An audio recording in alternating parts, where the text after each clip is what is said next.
In Chicago, while I was visiting the four schools, King College Prep, Urban Prep Academy, Shoesmith, and Cantor, I kept hearing about applications and enrollment. I kept hearing words like application process and lottery. Being from a suburban school, I had only known of going to the school I lived closest to. Chicago public schools are very different. They allow their students to go to whichever school they want as long as the school itself accepts them. This is what led to my first inquiry, which is the application and enrollment process for Chicago public schools fair to students trying to attend them? I do not believe that this process is very fair. I would not like to go to a school that is dictated by a lottery or a standardized test. While researching, I found which schools are using which admittance processes. Urban Prep Academy does an annual lottery for boys in the city. While this would seem like the most logical way to accept students, this can be harmful because students are losing out on a place to get a great education. At King Academy, their application process is more intense. Applicants each year will send in an application, and if they meet the initial criteria, they will be informed that they are eligible to take a selective enrollment exam. If they pass this exam, they are sent papers that continue their application process. Individuals who attend school in Chicago are happy about this process. Students fight to get into a school, and if they do not get in, then they have a hard time dealing with this, which led me to my second inquiry, which is, if a student is not accepted into the high school of their choice, what happens to their progress and motivation in school? From Colin Zalacha's article, The Common Multiple Contexts of Middle School Problems, childhood problems can start in between ages 6 and 12. Students can be affected by many factors, and they start to falter in school. They are influenced by everything around them, and in an urban environment, school is not always pushed to be number one.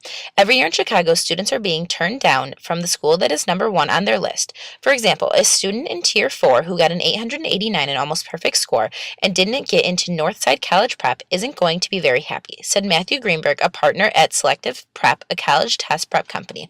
And Cynthia O'Donnell of Lakeview, which is in a Tier 4 area, said the new policy didn't help her son, who scored high enough to be admitted to a selective enrollment school, but not high enough for his top choice.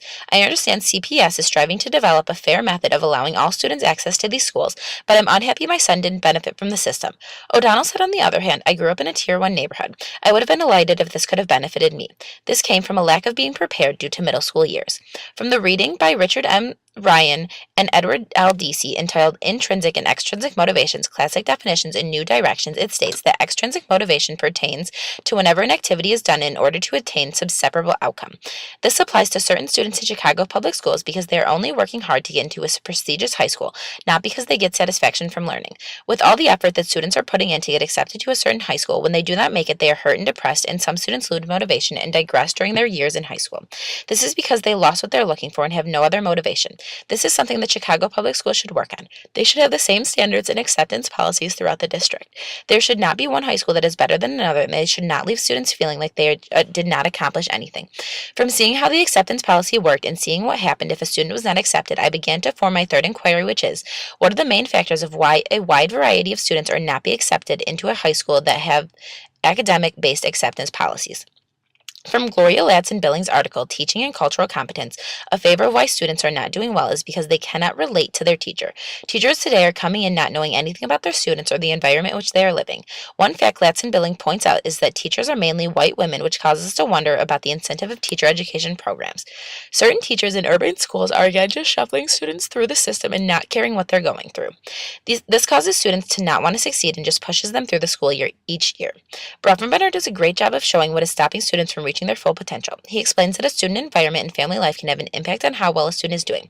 Bronfenbrenner stresses that if a child is not receiving support from their home and if they live in a hostile environment, they are more likely to not do well in school. Also, the school a child starts off at can impact how well they are doing in school. If a student is going to school deep in the inner city, they can be dealing with teachers that are just trying to shuffle them through the system, and they are dealing with an environment of people who are not supporting them.